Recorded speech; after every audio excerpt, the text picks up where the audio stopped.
Star Wars only, I don't know what the fuck your problem is. So let's talk about the Mandalorian Chapter 5 spoilers, the Gunslinger. Like I said in my last video, wasn't entirely impressed with this, a lot of fan service stuff.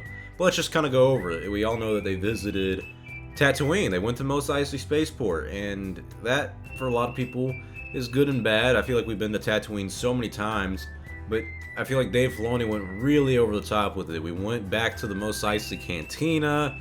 The original bartender isn't even there anymore. It's a droid, and I think that's funny because, if I remember correctly, the bar owner doesn't like droids, and I think that's the whole twist of it that Dave Filoni was trying to go for, of like, he didn't let droids in and now they're running the bar. Which is funny, I guess, but mostly there was just a non-stop fan service mentality going into this. You had the Tusken Raiders, remember them?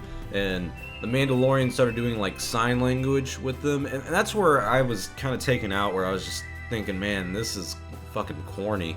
I mean, my god. I didn't mind it too much when it happened, but I rewatched it again because I always like watching it a second time before I go in for a review on it.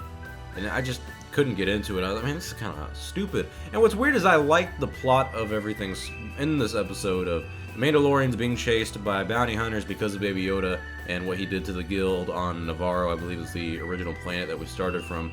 And the idea that he's being hunted down and he's also trying to get money to pay for his ship repairs, to pay for taking care of Baby Yoda and everything. I like that. And I liked him teaming up with a rookie bounty hunter who's just trying to get into the guild, and they're tracking down this other bounty who's a dangerous assassin just so this bounty hunter can get into the guild himself, and he's gonna let Mandalorian keep the money. He just wants to get into the guild. I like that. I like the idea of a rookie needing help. He's kind of like the Luke Skywalker of our story, where he asks questions that we as an audience are also gonna ask, and kind of gives us more knowledge about the universe. I liked all of that.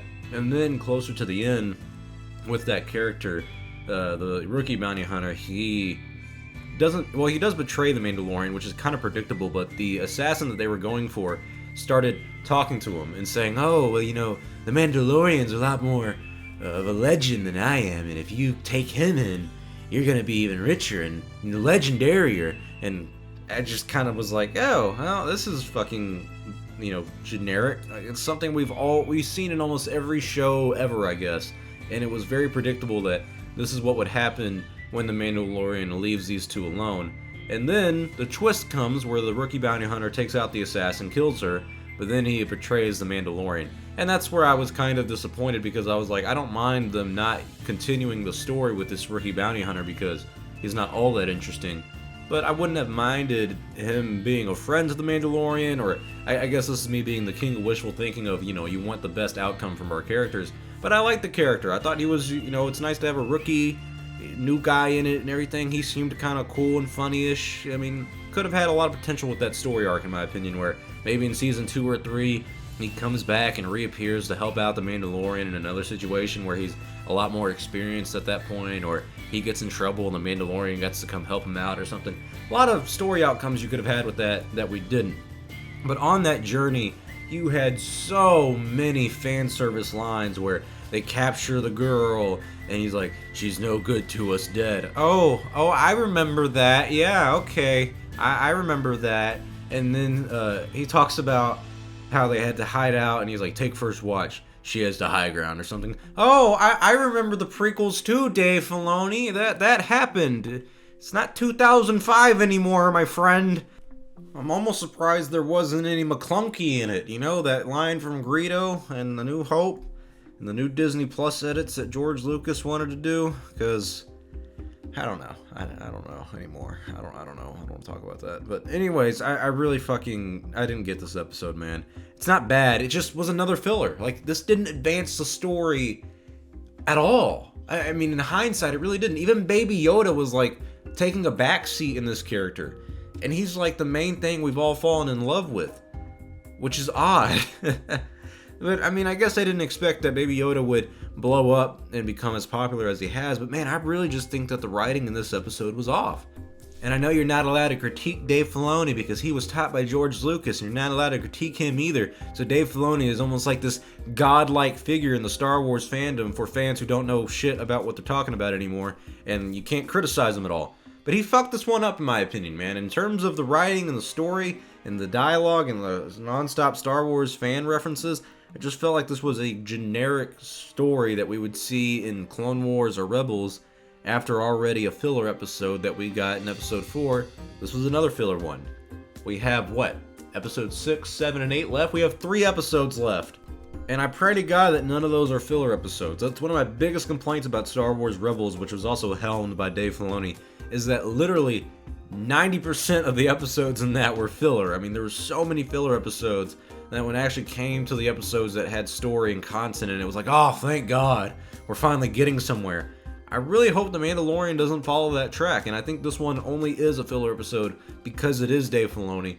But still, the only interesting thing about this was the ending shot of this other character, which I think everyone and their brother is going to say is Boba Fett, shows up at the dead body. And I have no idea who it is, and the reason I say it might be Boba Fett is because, of course, it's on the planet of Tatooine, and that's where he was last seen in the Sarlacc pit. So he could possibly be alive. Who the fuck knows, honestly. But what's weird, even in terms of spoilers for this talk that we're doing here, is that I feel like there weren't really many spoilers to talk about. There wasn't any big major story reveals other than that last shot of who is this person who is possibly hunting down the Mandalorian.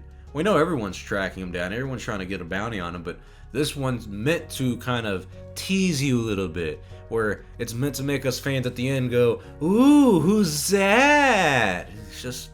It's generic, like I said, man. It's just generic stuff that you see in almost every show ever. I felt like this was just lazy writing.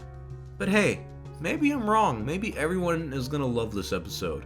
I didn't hate it. I hate sounding negative about it. I liked the episode overall, but I have my problems with it in terms of, you know, being made and the shots, and there was a lot of cool looking scenes because it is The Mandalorian. It looked really well made. I mean, it is well made, but overall it was fun, but just over the top in terms of the story and the fan service stuff, because it's like, we've seen this before. Last episode was a filler. Let's get on with it. I don't mind one filler episode, but when you only have 8 episodes out of a season and 2 of them are fillers, it's kind of like, hey, that's a fourth of the content that we're getting here, and you're wasting our time. I mean, these episodes aren't short, they're not too long either, but just get to the point, alright? Get to the point. And there was no point to this one, in my opinion. There wasn't really much of a point to the 4th one either. That's why this one doesn't really feel like a step forward. It doesn't feel like a step backward either. It just feels like we didn't go anywhere. Like with episode 4, we stepped backward a little bit, and Dave was like, well, you know what? I like where we're at here. We're not going to walk forward or backward. We're going to stay right fucking here. And whoever directs episode 6, which I think is Rick Famuyiwa, is going to take it a step further. Is it Rick or is it Deborah Chow? I think she gets 2 in this one as well, and so does Rick. And the last one's Taika Waititi. So yeah, the next one's either Deborah Chow or Rick Famuyiwa. I'm excited to see what they can do because, in my opinion, those have been the better ones so far. But tell me your thoughts below. What do you think about Star Wars The Mandalorian Chapter 5, Episode 5, The Gunslinger? Were you annoyed with the fan service stuff? Did you love it? Did you hate it? What score would you give it? I still stand by my 7 out of 10. It passes, but barely passes. Like, if it was a grade, it would be a C, but it would be a 70. In America, you need a 70 to pass. And so, you're right on the fucking edge, Dave. If you would have lost one more point, it would have been a failure, okay? And even a 6 out of 10 isn't awful, but it's not good either. But yeah, 7 out of 10. I'd like to hear your thoughts below. Hope you guys enjoyed this video. I'm Star Wars Only. I'll see you guys next time, and may the Force be with you always.